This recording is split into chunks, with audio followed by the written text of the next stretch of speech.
So welcome. We have a wonderful session for you today. Today we have Ms. Moreles, who is going to talk to us about the EPCC's Social Services and Mental Health Center. And also for attending today's workshop, you're eligible to get Tejano passport points for attending. So I'm going to be putting the code later on in the chat box.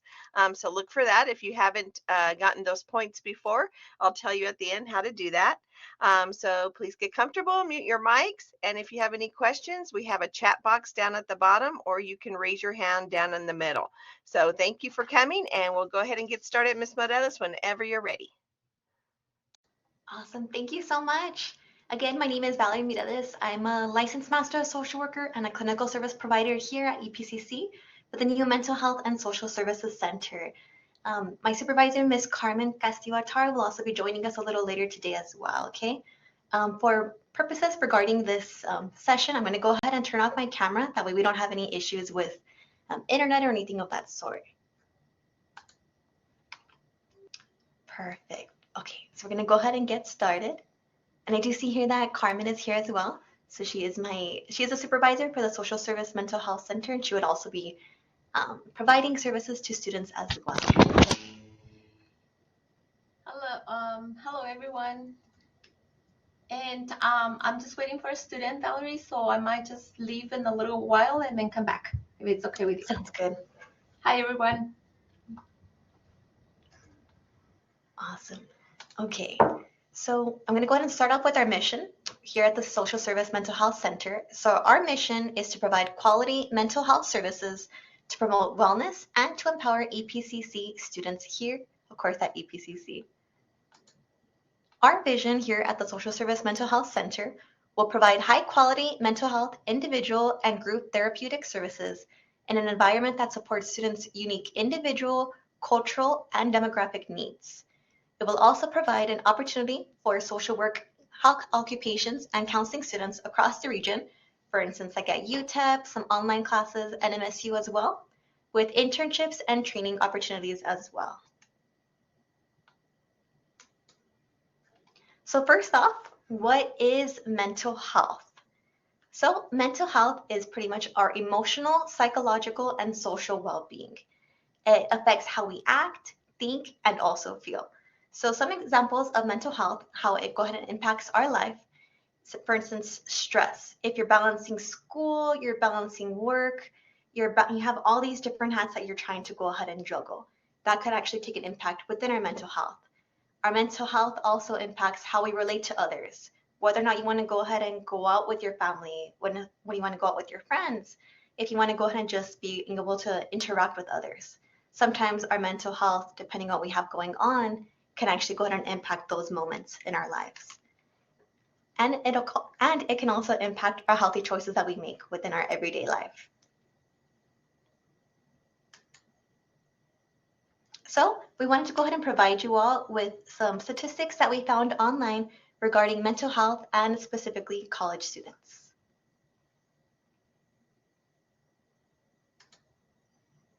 Okay, so in Texas, college students, according to the UT system, between those 10-year gap between 2011 and 2021, there actually was a 20 to 30% increase in students who were either diagnosed with a mental health disorder, mental health illness, and or received some type of mental health service from a professional, whether it was at a UT school or within the community as well.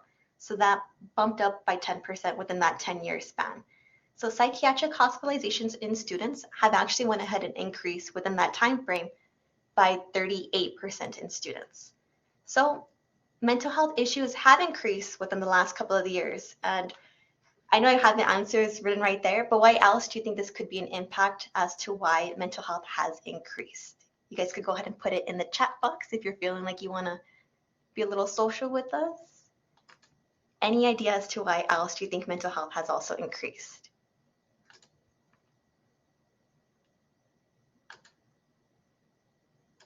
Okay, so some things that we have gone ahead and come up with was the reason why mental health issues have increased was due to local issues, exactly the pandemic, Miss Arango, social media. Oh yeah, definitely social media, especially now that we have so many different platforms to go ahead and choose from between TikTok, Twitter, Threads, Instagram, Facebook. There's so many different forms that mental health can go ahead and impact. We could be impacted by social media. Global issues. I know they just recently came out that aliens are real, so I feel like that could also impact individuals' mental health. Stress from home, that work-life balance, if you're juggling all those different hats from work, school, and also trying to be a good parent or even just a good child as well.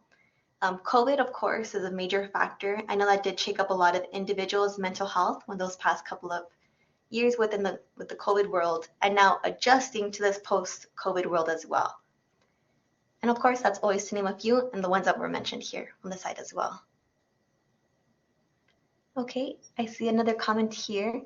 I think this generation is only more open about it and willing to recognize it. Oh yes, I completely agree with that as well. It's not so of a taboo word or a taboo situation that individuals go through. Everybody seems that they're a lot more open to go ahead and talk about mental health and to be able to go ahead and discuss it.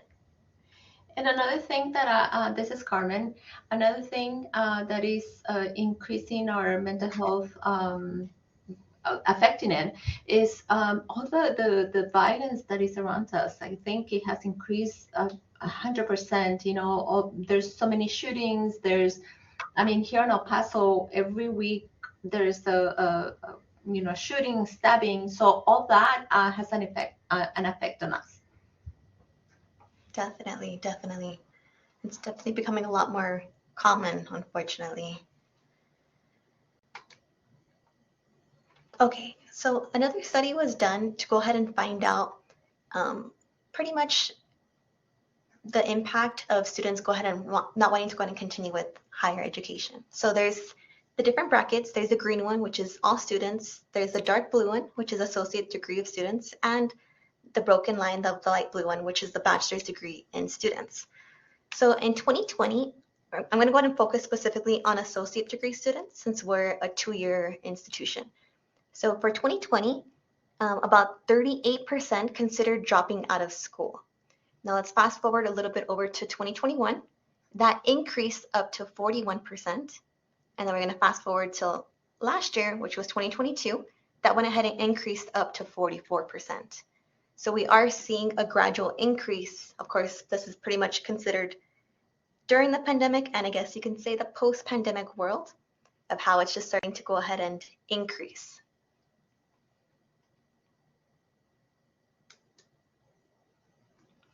Okay, so here with this figure 3 right here, it says, which of the following describes why students have considered stopping their schoolwork? So again, we're going to reference right back to our chart here. So the green one is all students. The dark blue one, kind of blackish looking one, is associate's degrees, which would be considered us. And the light blue one would be the bachelor's degrees in students. As you look at the chart, there's different categories. There's emotional stress, personal mental health reasons, the cost of the degree program, the coursework was too difficult, inflation makes it less affordable, personal physical health reasons, they're no longer interested, and did not believe degree would help you achieve a personal goals. So looking at the chart that we have here, we see one of the highest marks for those that are in the dark blue blackish category, which would be us again, is emotional stress at 55%. Now, emotional stress pretty much has it does carry a lot. However, it pretty much means the personal life issues that we all are going through, are the anxiety, the depression, paying for college, completing classwork, being a caregiver, and having a job. So pretty much all of that signifies emotional stress. Right underneath that would be personal mental health reasons at 47%.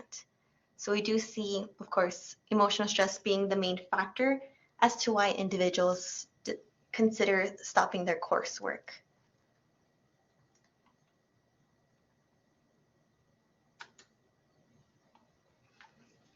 Okay, right here also we're looking into the key findings as to the mental health survey that was conducted. And this survey, just so you all are aware, was conducted globally. Most of it was here in the United States, but they did also conduct a survey in different parts of the world as well. And this was taken in fall of 2020. So during the pandemic. You can say fresh during the pandemic. So I went ahead and put purple stars on the ones that pretty much had the findings that were over 30%. So depression was one of the leading ones at 39%, and that includes major and also moderate depression. Anxiety disorder was at 34%. Lifetime diagnosis of mental health disorders was at 41%. The next one was any mental health therapy, counseling, and or psychiatric medication among students with positive depression or anxiety screenings at 53%. And on this one I thought was very interesting. At 45%, most people would think less of someone who has received mental health treatment. 45% of individuals did think this was correct as to how people see mental health, that they would be considered less of someone if they did receive mental health treatment. So I went ahead and put those green little stars right on the side right here. About 24% of individuals went ahead and received some type of psychiatric medication, and only 29% of them have had mental health therapy or counseling within the past year. So although we have these high numbers, 39% of depression, 34% of anxiety, only about 29% have actually seen somebody for their mental health within the past year, and 24% for psychiatric medication.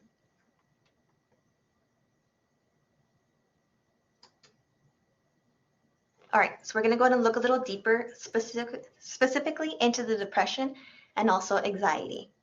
So with the depression screening results, 21% had severe depression, 19% received moderate depression, and 39% had any form of depression.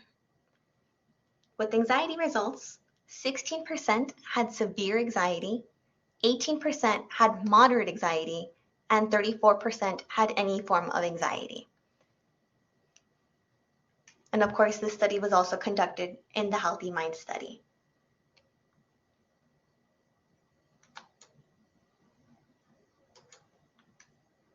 All right, so now we're going to go ahead and get into the Social Service Mental Health Center process, how we're going to go ahead and go about the center here at EPCC, and how we're hoping and planning to go ahead and help out students that attend our campus. All right, so first off, who is eligible to receive services here at the Social Service Mental Health Center? So any active EPCC student is able to go ahead and come in and take advantage of our services that we have here. As long as we are also going to be able to offer couples therapy. So if any individual, whether it's like a significant other, a husband or wife, whoever it is, they're also able to go ahead and come in with couples therapy as well as family therapy. The only thing that we have here is as long as the student is also attending those meetings, they can go ahead and come in and receive those services. So who is not eligible to come in to the Social Service Mental Health Center? So that would be students who withdraw from EPCC and students who receive treatment outside of EPCC. Reason being, if they're seeing a therapist outside of EPCC, they're not able to technically see another therapist as well.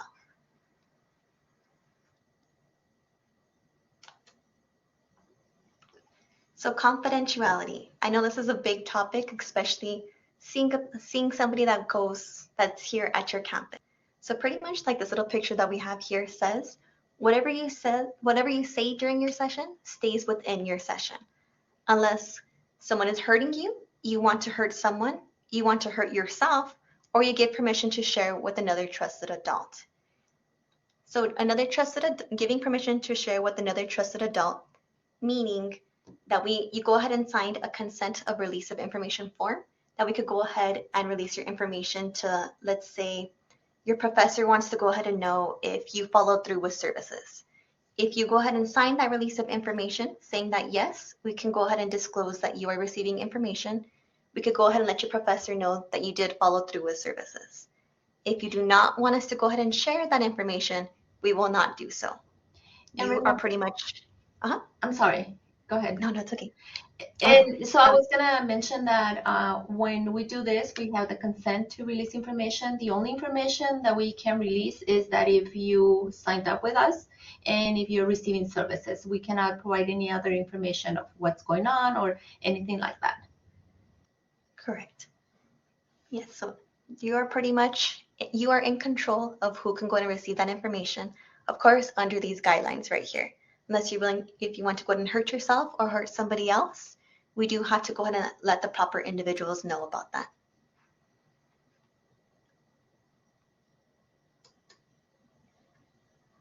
So the referral process, who can go ahead and be referred and how does it work?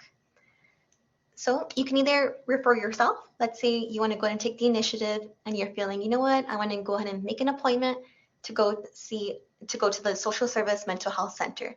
You can do that virtually or you can do that in person. If you decide to do it virtually, your camera must go ahead and be on. Another way that you can get referred to the mental health social services center is also by your professors or any faculty or staff as well. They may see like, hey, I think you might benefit from going to the social service mental health center and talking to somebody. They can also go ahead and refer you as well. If you are in a crisis situation, you can also go ahead and come in and see us here at the social service mental health center. So of course, we also do have guidelines as far as termination does go. If you miss 2 appointments back to back, unfortunately, we would not be able to go ahead and continue with services. Of course, always let us know with what's going on. Don't be a no call, no show, but do let us know, hey, you know what, I can't go ahead and attend this appointment. That way we can go ahead and see if we could maybe reschedule you for a time that's most convenient for you to go ahead and attend. And also, we will be doing community referrals as well. Excuse me. So if we do see like, hey, like you would benefit from receiving some services from Project Vita, they do have utility assistance, we could go ahead and refer you over there to them or anything else that you may need as well.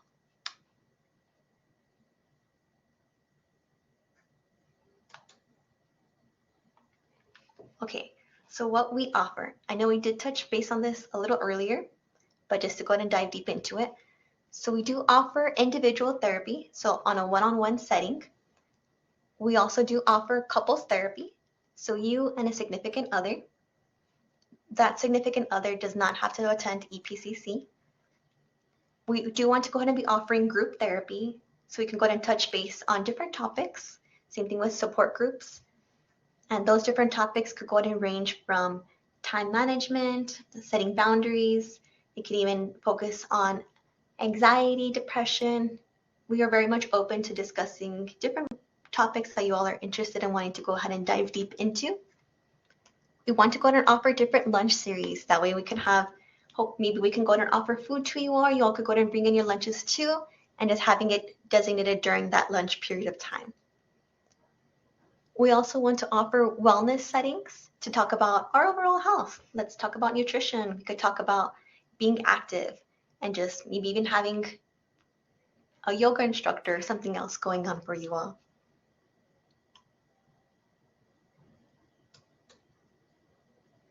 So I went ahead and touched base on this a little bit regarding the wellness. So of course, having the lunch series, we're discussing psychoeducation, whether that be over again, boundaries, anxiety, time management, anything else that you want to go ahead and expand your knowledge on, we can definitely work together on that. Doing mindfulness techniques. We can have a session over deep breathing, over learning how to be more grounded, how to go ahead and meditate, as well as nutrition presentations. Let's talk about what are we consuming in our bodies and how is it affecting us mentally? What can we do to maybe help empower ourselves a little bit more so with what we could go ahead and take inside our bodies.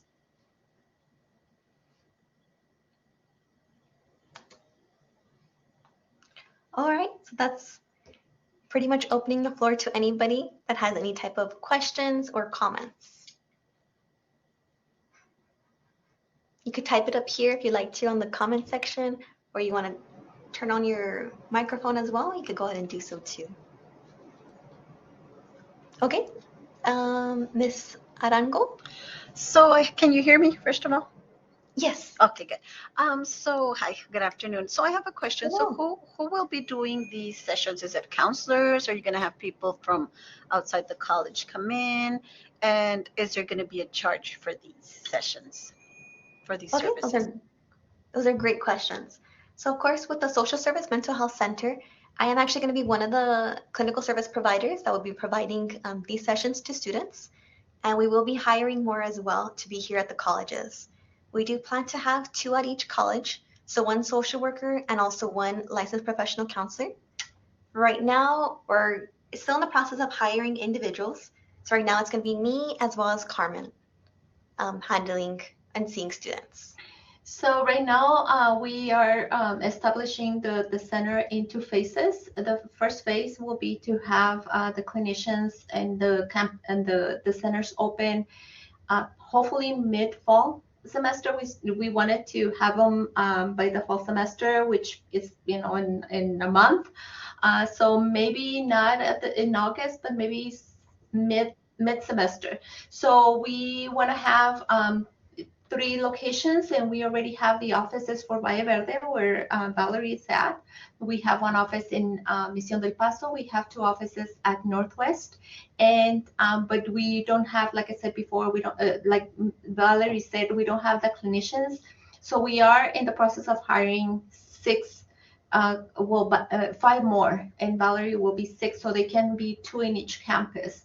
The second phase, once we know, how it's working, what is not working, then we would expand to Rio Grande and Trans Mountain. So we want to have an office in every campus, so the students don't have to travel to a different campus.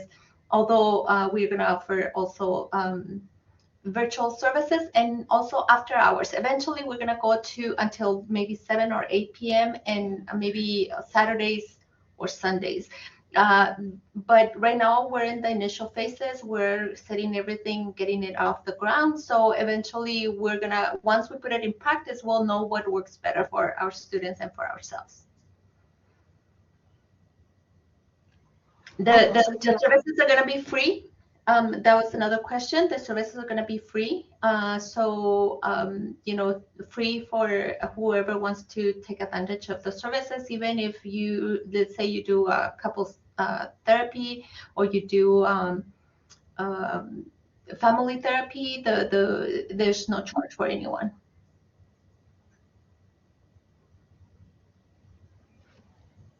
Perfect. Thank you so much for your question. Are there any other questions on the floor? Okay, I see another question here. Are the services also available for staff and faculty? Because we have, Gail, we have our IEP, the Employee Assistance Program, which offers therapy. We don't, but we can do referrals, and the component of also, well, obviously, right, the social services is to have people that can help with, like Valerie mentioned, a mother that needs a formula, we'll probably connect with the community to see where she can find that, or we can help her with that. Maybe rental assistance, and connect people with resources in the community so we can help them here too. So that is available to any, staff, faculty, and students. But the therapy technically is mainly for students, because we have, as staff and faculty, we have an EAP, Employee Assistance Program. Yes. Okay, Ms. Arango. Yes, you mentioned that it's not available for people that are seeking help outside the college.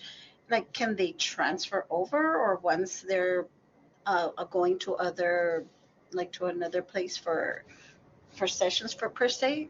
Are they completely out, or how does that work? So our ethical code of ethics for LPCs and social workers says that two therapists cannot be seeing the same client. So, but the client has the right to say, well, I want to have this counselor or a therapist rather than the other. So if let's say a student that we have and she's receiving services outside EPCC, and they want to quit those services and come with us, then for sure we can assist them. I would think that one one issue with that will be, or the reason why somebody would leave their counselor and come with us is because we don't charge, right? And let's say you're going to a therapist and you had to pay, even if it's a co-payment, and we do it for free, that might be something more of a better choice for the student. Remember, our services are going to be brief. So we're going to offer therapy, but it's brief. We're not going to go for months or semesters. We usually, brief focused therapy is about 8 to 10 sessions. Okay, I do see another question right here. What is the best way to get students in touch with this program? So I would say they could definitely either call us or email us. I know I do have our phone numbers right here. I forgot to go ahead and put our phone numbers, our emails, but you could definitely give us a call. If we don't answer, please be sure to go ahead and leave a message to either get back to you or anything else you want us to go ahead and do from there. But I would say that's probably the best form of communication, is to call or email. For now, because we are, like I said, we're in the, we're setting everything, but once we have a website, webpage, we're going to have a links to our virtual offices, and we're going to have the telephone numbers, the office numbers, and the schedules at every campus. So once we are totally functional and opening, and we, of course, we're going to invite them, it's going to be announced that we're going to have our grand opening, then is when we should have all the contact information readily available for the students and the staff if they want to refer students to us. Yes. Thank you. Valerie, do you want to tell them about the renaming of the program also? Yes. So we've officially just closed our entries. That we had students go ahead and submit entries to go ahead and rename the center. We want to go ahead and try to change it up from the Social Service Mental Health Center, because we do know it is quite a long name, and also that way it's a little bit more catchy and user friendly to everybody involved with the center. So we were accepting entries from students, and it did close as of July 14th. So once mid-August comes around, we're going to be meeting with our board, with our task force, discussing all the different entries that we have received and choosing one particular name from the 71 entries that we did receive. So thank you if you did submit. Thank you so much. But we will be choosing one that will go ahead and be replacing the Social Service Mental Health Center name. And that lucky winner will go ahead and receive a gift basket full of different goodies that we have received from our EPCC family, that we're really grateful for to help us make this possible. But we're very excited to have a different name for us that's a little bit more catchy, and also, of course, a little bit more user-friendly to everybody. But I don't know if there's any other questions that anybody else would like to go ahead and ask. Going once, going twice. Well, if anything else does come up, feel free to go ahead and reach out to myself or Carmen. Our phone numbers are right here listed. And again, thank you all so much for having us here and being able to talk about the Social Service Mental Health Center. We're very excited about it, and we're very passionate and very thrilled to have this up and going soon for students to go ahead and take advantage of. So thank you all so much. Well, thank you. Thank you to both of you for coming in today and for sharing about this great new resource. I hope our students take advantage of it. We did record the session, so if students didn't attend, this is something you can refer them to so that they can get more information about the center as well. So I'm going to go ahead, and I have put in the chat box the updated Tejano Passport Points link. If you're interested in getting points for attending today's session, you can do that, and I'm going to share with you the webpage where you can learn more about our Tejano Passport Points. Let me go ahead and get that up for 1 second.